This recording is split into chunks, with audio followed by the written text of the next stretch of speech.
and welcome to our early years webinar. And the webinar today is about building a positive relationship with your child via play. My name's Liz Malpas and I'm a clinical psychologist. And I'm Bryony Lambert and I'm an assistant psychologist. And Bryony and I both work for a team called First Steps. And First Steps is a community psychology team in Hackney. And we work with children, young people and families with a range of different kind of concerns, but largely supporting children and families where they may be struggling with something to do with their feelings, their behaviours or their relationships. And we've put this webinar together for parents of children under 5.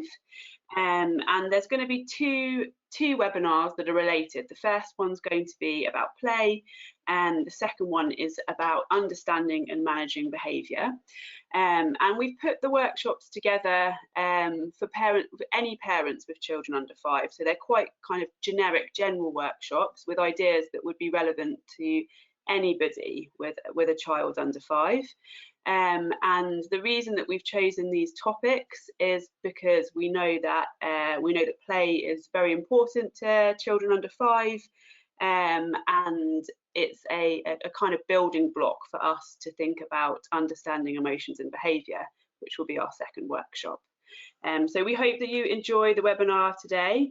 Plan for today and what we're going to cover is a little bit of an introduction to how we understand play and why it's important to think about play from a parent and a child's perspective, and to give some ideas about different ways of playing with your child.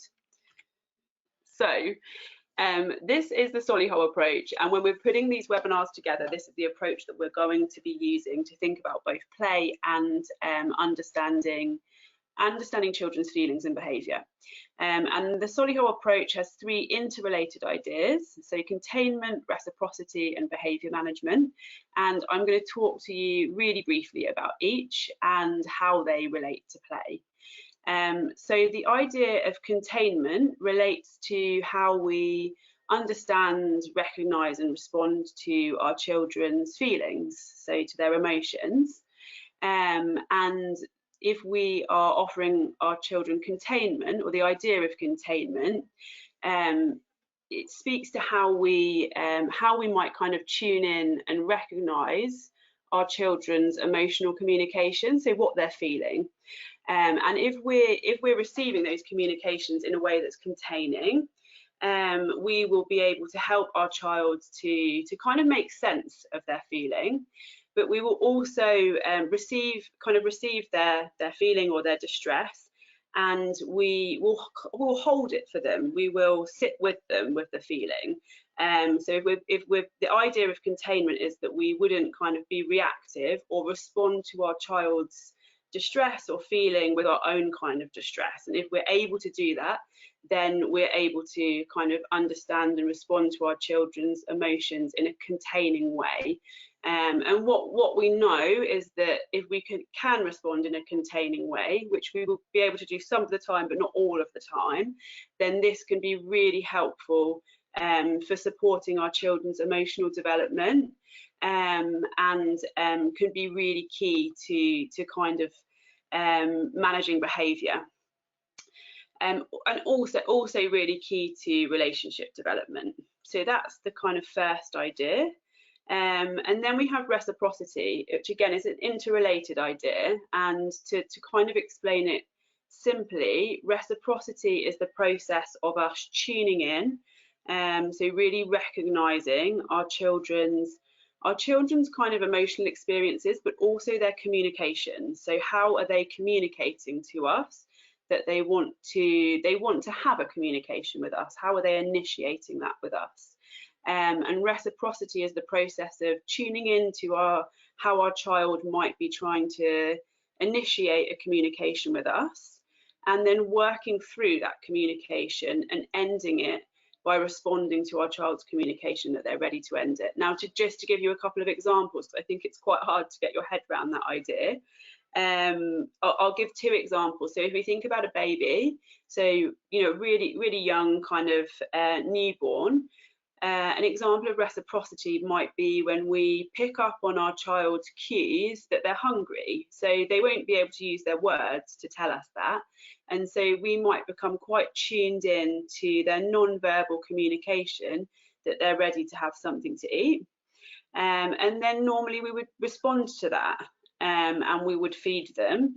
And at some point during the interaction, they would signal to us that they'd had enough, they'd had enough milk and that they were ready to kind of end that interaction. And a reciprocal interaction would be when we were able to pick up on the cues that that the child's ready to start that kind of communication, that feeding pattern, work through it and to kind of end it at the right time.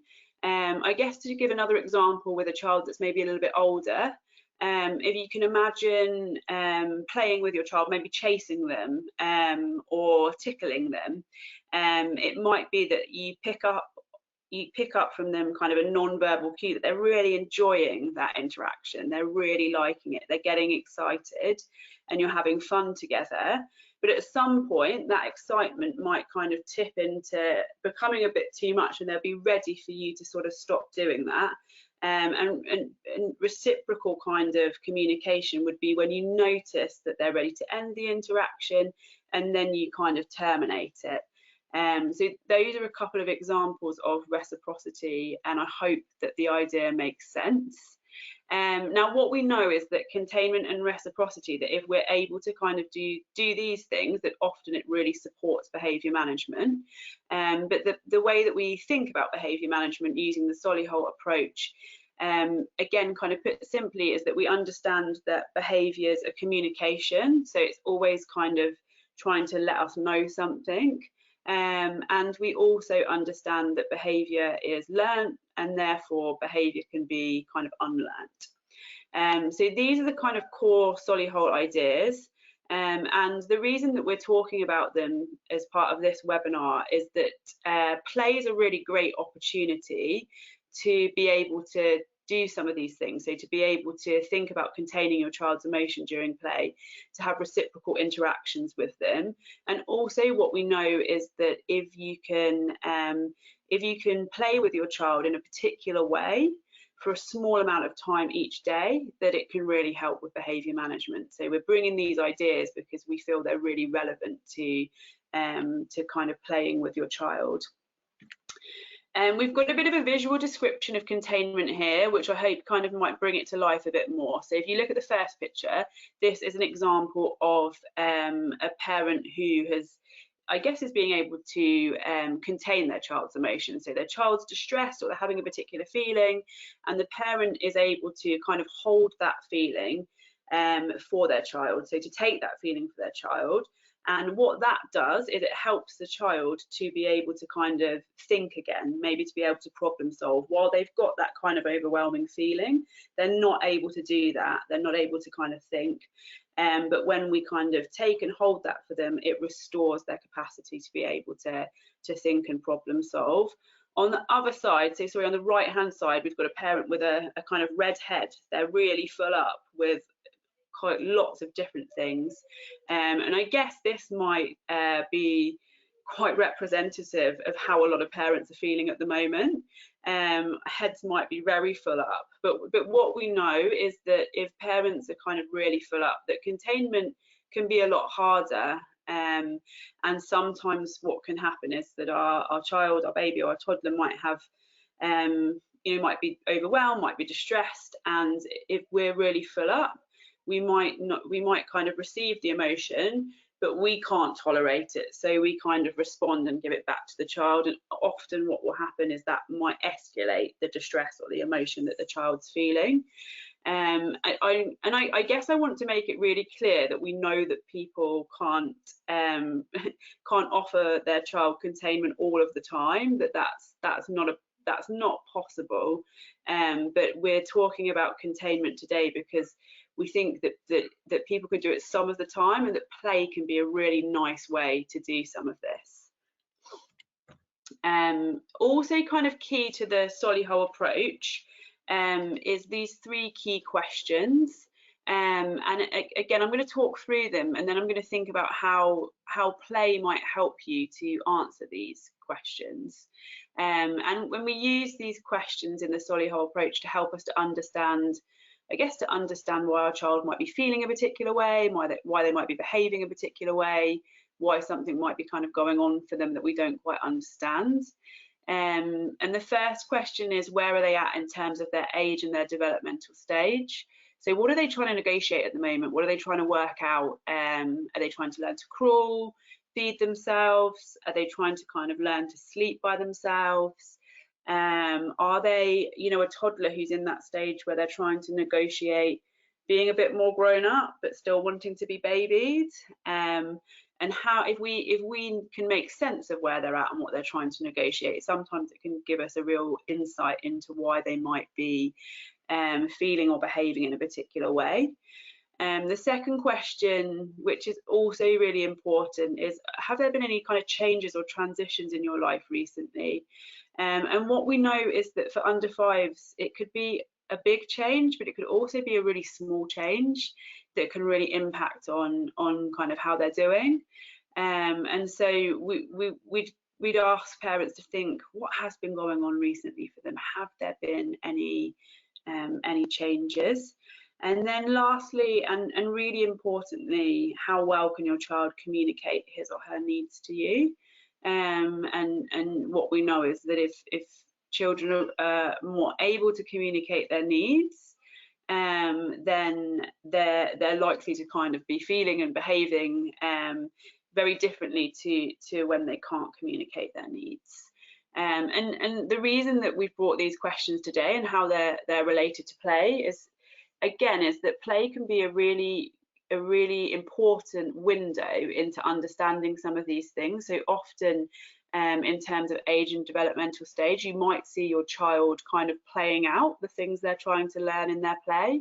So using their teddies or toys to work something out that they're trying to negotiate. So playing with your child can give you that window into really making sense of that, and in a way that often our child wouldn't articulate with words or verbally.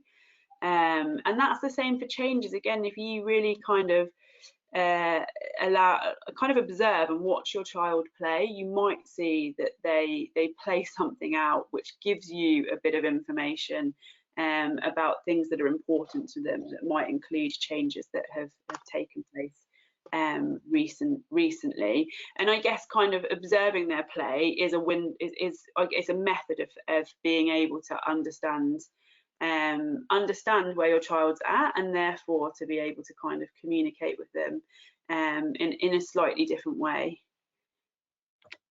So what we know is that some people might find playing easier than other people. Some people might enjoy it a bit more, and that's all normal. And we all have these different experiences of play. A lot of them and our feelings around play kind of might come from our childhood experiences. So we just kind of wanted to spend a bit of more time with you to kind of think about your own experiences of playing when you were younger, and also kind of linked these up to your current experiences of playing with your own children or child. So just would like to invite you to pause for a minute and just have a look at these questions we have on the slide. So what is your own memories of play? Do you remember a specific toy you like to enjoy, or maybe your parents have a particular story they like to tell you? And do you think any of these childhood memories of play, either positive or negative, do you feel that any of these you're taking into your current experiences of playing with your children? And when you do play with your child or children, what do you find helpful, or is there any aspects of play that you don't enjoy, any aspects that your child doesn't enjoy? And maybe have a think about if your child could share with us what they like about playing with you. What do you think they would tell us? So just maybe pause the webinar for a bit and just think about these kind of experiences you've had with play, and maybe have a think about whether that relates to how you play with your child at the moment. So we also think what might be helpful and useful to think about is, why is play so important? So every child is different, but all children are kind of born with this innate need to play, and it's through play that they learn and explore the world. So for a child, play is kind of like their job. It's how they grow and how they understand the world a bit more. So all of this kind of need to play and having play as a form of communication is kind of pre-programmed. So they kind of start from the minute they're born. So maybe you might remember your child when they were a lot younger, they might try to smile at a stranger or wave, and that's all just part of them learning to communicate and also learning to try and make sense of the world around them. So one thing we would think is really important to emphasize is that you don't need expensive toys to play with your child. So things like a cardboard box or, a wooden spoon, all of these things can be something that a child's vivid imagination can turn into something really wonderful. So it might be useful just to take a step back and just see what your child is naturally drawn to, and maybe kind of watch and wait a bit and see what they're curious about, and just kind of follow what they're naturally interested in playing with, and just see what happens. Brain development it begins very, very early on. So even from the youngest, even the youngest child can benefit from these playful interactions. So it's these early experiences of play that children kind of learn about how they play, and it helps them develop their self-esteem and their social, emotional, and learning skills. So children will kind of use play as a way of trying out the world and kind of test out new ideas, or as Liz was saying earlier, kind of thinking a bit more about, they might use play as a way of negotiating safely an idea they might have about the world or a scenario that they've seen. So it's really through play that we know that our children's brains are really developing. So that's kind of why it's so important. And when children are under 5, that this is an absolutely rapid period of brain development. So we know that for younger children, it's even more important to play. It's important to play with children across the age range, but really important for under 5s. So we've spoken a little bit about different ideas about play and maybe where you've got your ideas about play from. And we just feel like it's important to mention about how play might be different from a parent's perspective and different from a child's perspective. So we've got these kind of quotes from thinking about play from the parent's perspective. So maybe some of these resonate with you. They're all completely normal thoughts to have whilst playing. So we've got, when my child wants to play with me, I feel like I'm doing something right. You make me laugh. And then we also have, I just want some time to myself, and I don't have any ideas. What if he thinks I'm dull? Or even, I don't know how to play with children. So there's quite a broad spectrum of these feelings that you might have as a parent when you're playing with your child, but all of them are completely normal. And we just kind of want that message to really come through, that as a parent, you are going to have these kind of preconceived ideas about what play is and what play should look like. And they come from a variety of different areas, but these are all normal thoughts to have. And I think, yeah. Where you can, just to notice, to try and just think, where am I at the moment when I'm playing with my child? Am I thinking, that I don't have any ideas, or I don't know how to do this, and how does that impact on how I play with my child? And if I compared that to the times when I might think, do you know what, I'm really enjoying this, my child's really enjoying it, how does that impact on what the experience of playing is like, I guess, for you and for your child? Yeah, so again, we have some thoughts and ideas about what play might feel like from a child's perspective. So I want to copy mummy, she puts things in the oven too. Now I've made 2 pencils out of 1.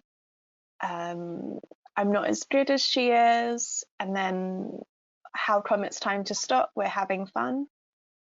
So that maybe these are all kind of important ideas that you can take just to consider whilst you're playing with your child, and just I guess, keep them in mind. And I think it's just important to know that, you know, you and your child are having this shared experience, but you might have a different perspective on it.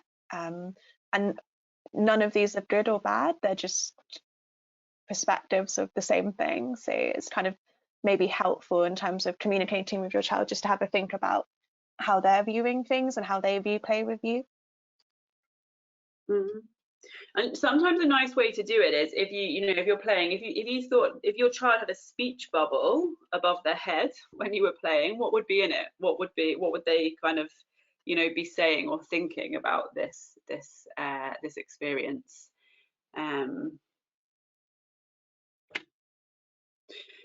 So I guess we've talked about how play could be different for parents and children, and a bit about why play is important, or why we feel that play is so important. And just to kind of end the webinar, we wanted to talk to you about a special kind of play. So I've called it special playtime, but you may have other names that you would want to call this type of play. I think some people call it golden time. Some people call it child-led play. But there's a particular way that you can play with your child that really promotes the development of your relationship, and it also kind of really promotes you being able to, I guess, to kind of understand your child and where they're at. And so there's some kind of key ideas in how you play with your child in this way, and I'm just going to talk about them really briefly. I guess most importantly in this type of play is that it's child-led. And what I mean by child-led is that your child chooses what they want to play with, and also they direct the play. So they're kind of in charge of the play. And if they invite you into the play, then it might be that you share in the play. But if they don't invite you into the play, that you notice what they're doing, but with appreciation. So comment on how they're playing. Oh, you're picking up the red block now, and commentate on it. Imagine yourself as being kind of a sports commentator. But for your child's play, and just noticing and commenting on what they're doing, but in an appreciative and encouraging kind of way. I guess another key idea in this kind of play is to try and avoid asking questions, which is really hard because we're naturally inclined to ask questions. It's kind of how we communicate. But children are asked questions all the time, and it can be quite daunting, and it can also kind of stunt play and creativity if there's too many questions. So we'd say just try and notice, observe what they're doing. If they invite you to do something, kind of go along with it, but don't sort of ask them about what they're doing. And yeah, so that's another kind of really important part of child-led play. I guess another really key idea is that during play, children are going to have all kinds of feelings. They might be excited, they might get frustrated, they might play out something that makes them feel a bit sad, they might be joyful. There's so many different emotional experiences that they might have when they're playing. And in child-led play, this is a really great opportunity to just notice that for your child. So if you notice that they're really pleased with something they've done, say it out loud for them, like, you're really pleased because you've just managed to build this, or you're really happy because your train's gone under the tree. Whatever they're doing, just notice the feeling for them. Or if they're frustrated, if they're trying to do something and they can't do it, noticing that for them. It looks like you're getting frustrated now because you can't put that together. And that kind of naming of their feelings is part of that idea of containment, but it also it helps your child to feel like you're tuning into them, and that you're really understanding them. And so that's a great thing to try out during this kind of special playtime. I guess another kind of key concept is to really try and avoid focusing on how they can play correctly. It really is just seeing what they do. So for example, it might be if your child's playing with Lego or Duplo, and they're not kind of putting it together in the way that we know it's meant to be put together. That's okay. We're just kind of going with what they're doing, and we're not kind of putting our preconceived ideas about what's right onto what they're kind of doing and how they're playing. And so what we'd really like you to do, or the message we'd really like you to take away from today, is that you can do kind of special playtime with your child. And the great thing about special playtime is you don't need to do a lot of it. So what we know is that if you can do 5 to 10 minutes a day, that it can have really positive impacts on your relationship with your child, but also on your child's behaviour. So just 5 to 10 minutes a day of this special playtime can make a really big difference. And I'm going to talk a little bit about how special playtime can kind of relate to behaviour. As I've said, this kind of special quality time can help you to develop a positive relationship with your child. It can also help you to kind of tune into kind of their emotions and their feelings, and things that might be kind of bothering them at the moment. Now, what we know about behaviour is that sometimes kind of more difficult behaviours can be a way of a child, I guess, trying to draw their parent in, trying to get a particular kind of attention from them. Now, what we also know is that special playtime can be a way of a child learning that they can get really positive attention from their parent, and that can reduce their need to, I guess, try and get attention in other ways. And research has kind of demonstrated that if you can do this kind of special quality time with your child each day, that it will reduce the need for you to use kind of behavioural strategies like timeout or more consequence-based behavioural strategies. So we would really encourage having a go at having this kind of special time with your child, giving it a go, and maybe just noticing, doing it for a couple of weeks and thinking, if I do this, do I kind of notice any changes in how I get on with my child? Do I notice any changes in their behaviour? See it as an experiment, try it out, see what happens, and find out for yourself, if I do this, what happens. So that's all we've got to kind of tell you about play today. I hope that some of the things that we've talked about have been interesting or helpful. We'd really like you to just spend a couple of minutes thinking about perhaps kind of one thing that you might try out with your child next time you play with them.